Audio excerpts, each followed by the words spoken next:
How's it going? Welcome to Beer-Gineers, and up for review, we've got a beer from the ever fantastic Verdant, and this is Planet Stone Twinkle, coming at 8%.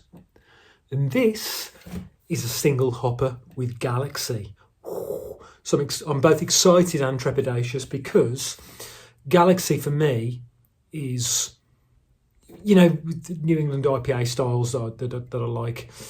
Juicy, fruity, tropical, citrus, but Galaxy's like it's like the grunt. Do you know what I mean? It's sort of it gives it that sort of much needed harsh edge that I think a lot of these style of beers need. I've had single hop Galaxy beers before, not from Verdant, but from lesser breweries, and they haven't worked. Reading the tasting notes of Galaxy, it talks about, you know, citrus, tropical, that sort of thing, but I just get like, and I've had beers where it's been in the mix, lowered down, and it's dominated. It's an Australian hop, I believe. Interesting. So I've not had this beer. If it's a rebrew, I've not had it. So in my thumbnail, I'm not gonna call it the 2025 version. Let's see.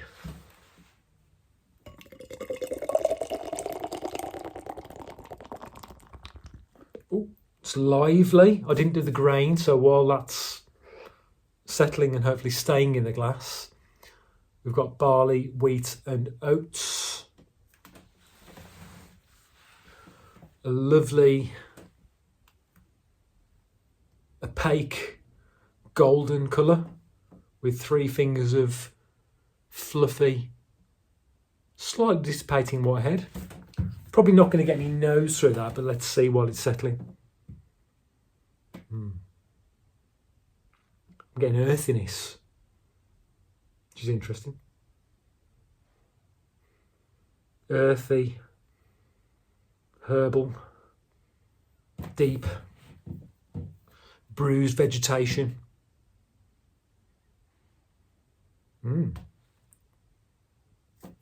Complex.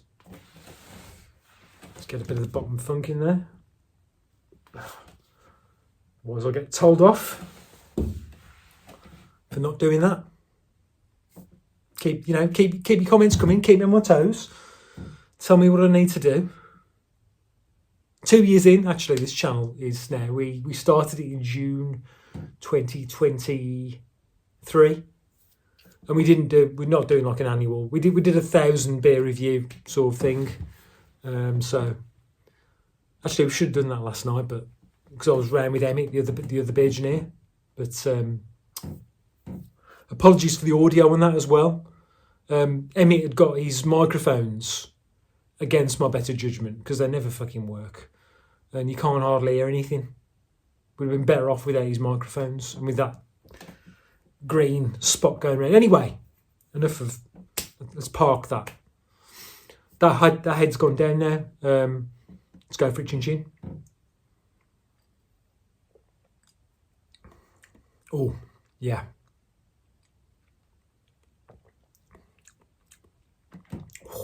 So it's fairly light bodied for this sort of, for a double IPA.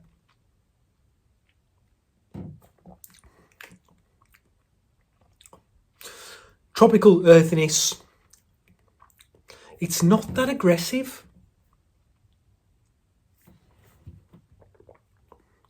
There's enough hoppy edge, but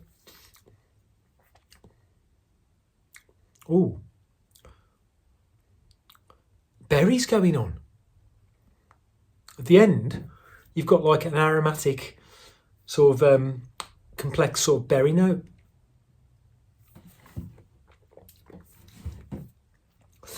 What jagged bitterness there is comes first, but you're not left with like I've got very little in the way of hop burn or anything like that.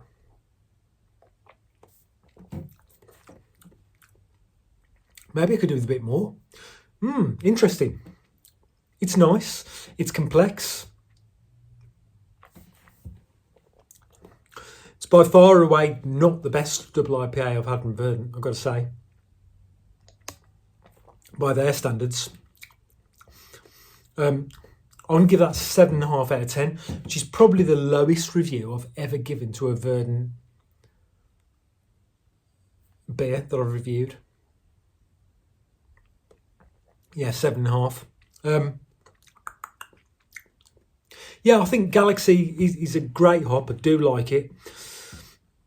What I think it does, if you've got it with juicy, fruity, it just gives it, you know, if you put enough Galaxy in. But who knows? But yeah, not quite as like full on as I was expecting, but good. Yeah. So I'll give that 7.5 out of 10 for Planets Don't Twinkle. I got it from Fuss Club. I think it was expensive, you know. I think it was like about £7. So yeah, slightly disappointed, but not unduly. Yeah, it's just because I've just got such high standards of Verdant. But like I say, single hop beers, they're an education experience. But apart from Citra, there's very few hops that I think work really well on their own. Maybe Nelson, I don't know. I've got a single hop from Phantom coming up, so I'll make my mind about that. But yeah, 7.5 out of 10 for Planets Don't Twinkle. Thanks for watching. Until next time. Cheers.